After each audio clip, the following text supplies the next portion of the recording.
terrible. It was flooded everywhere. They had people sitting on their cars, people in boats. It was like 1 minute, you got regular street flooding, and the next minute you got something that reminds you of, people say Hurricane Katrina.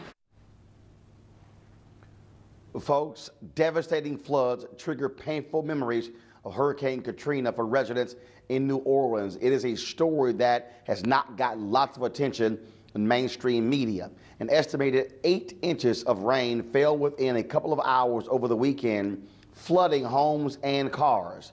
But New Orleans Mayor Mitch Landrieu says this was not an act of God, and in just a few hours, he plans on firing several city officials.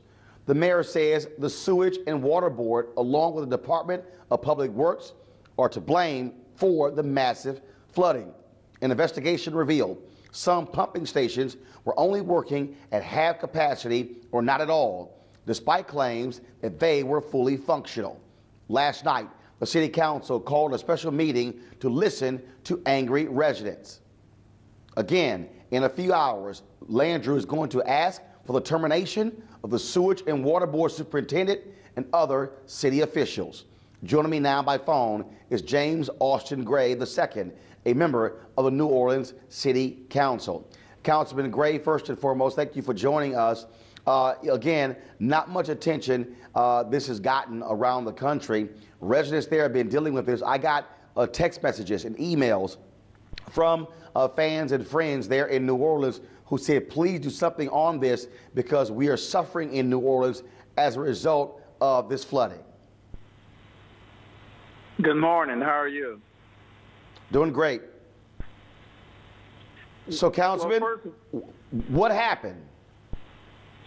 Well, first of all, it was more than 8 inches. It was probably 9 inches of rain in a very short period of time. With that much rain, you're very likely to have flooding anywhere in the world. The real problem here is that some city officials did lie to the mayor, they lied to the council, they lied to the people. And as a result of that, at least 4 high-ranking city officials have already turned in their resignations.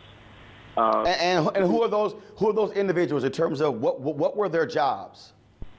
Well, the overall head of Sewage and Water Board, his first assistant, who's called the Director of Sewage and Water Board, the Director of Streets and Public Works, and the Public Relations individual for Sewage and Water Board.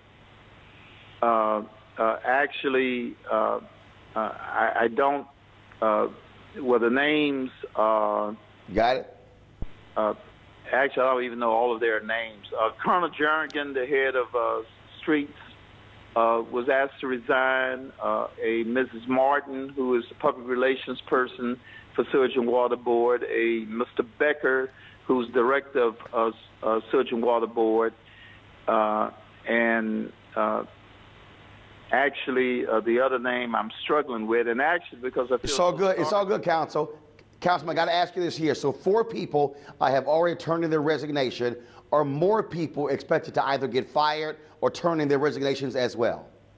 I don't know because I don't know how deep the line went, but I suspect there will be more firings and or resignations. So explain to our audience how it works there in New Orleans, because obviously what people don't understand is that the city of New Orleans is sort of like a bowl. And so what do these pumping stations do? Does it pump the water out of the city to the Gulf of Mexico? Where does it go? It pumps into Lake Pontchartrain, which has a connection to the Gulf of Mexico, yes. And how many residents have been displaced? Have folks lost their homes? What kind of damage has been the result of this flooding? Well, first of all, and any flooding in your home is a terrible thing, but this is nothing like Katrina. First of all, it's over a much more limited area of the city. And second of all, in many cases, you're talking about inches of water in a home. But once you get inches of water in the home, your carpet, your floors are damaged, depending on what the floors are made out of. Your sheetrock, once it gets wet, right. generally need to take the sheetrock out. So it's a real problem. But to compare this with Katrina is really well, first of all, obviously, Councilman, when somebody compares it with Katrina, they're speaking of, again, having to contend with a natural disaster or something along those lines. I got to ask you this last question. Since the city officials are at fault for the people who have suffered this water damage, will the city be responsible for the damage to their homes and to pay those costs? Well, first of all, the weird thing is it has not yet been established that they were at fault as such. What it has been established is they lied. Listen, they lied about what was going on. The truth of the matter is when you get 9 rains in a couple of hours, you're going to have flooding anywhere in the world. No pumping. But Mayor, I'm sorry, but Councilman, I got to ask you this. But Councilman, I got to ask you this though. If the pumping stations are supposed to be operating at full capacity and they're only operating at half capacity, what that says is that that's a city problem. And so I'll be quite sure there are going to be lawyers who'll be looking to sue the city as a result of this, because if you're a resident, you're concerned about the damage to your home. Well, you're absolutely right. And we're going to have to determine how much, and indeed, I'm not sure that we got any reports of them operating at half capacity. But we're going to have to see how much the errors, how much damage they caused. That has not been established. What has been established is that these officials lied to us, and the discharges were based on them not giving us complete information. And without complete information, we couldn't make a determination of the cause of the flooding. There is going to be flooding, we know. If you get 9 inches of rain in a small area, there's going to be flooding no matter what's going on with the pumps. Councilman, I understand that, but if you're a resident there and then you find out those pumping stations were not operating at full capacity, I'm sure you're probably saying, I would rather have them operating at full capacity as opposed to half capacity. So, Councilman, we'll be... Let's be clear. Without a doubt, they needed to be operating at full capacity. Got it. That's a real problem. And all I'm saying is that we don't even know yet what harm it caused. What we know is they lied and they were fired for lying. Got it. Councilman Gray, I certainly appreciate it. Thank you so very much for joining us.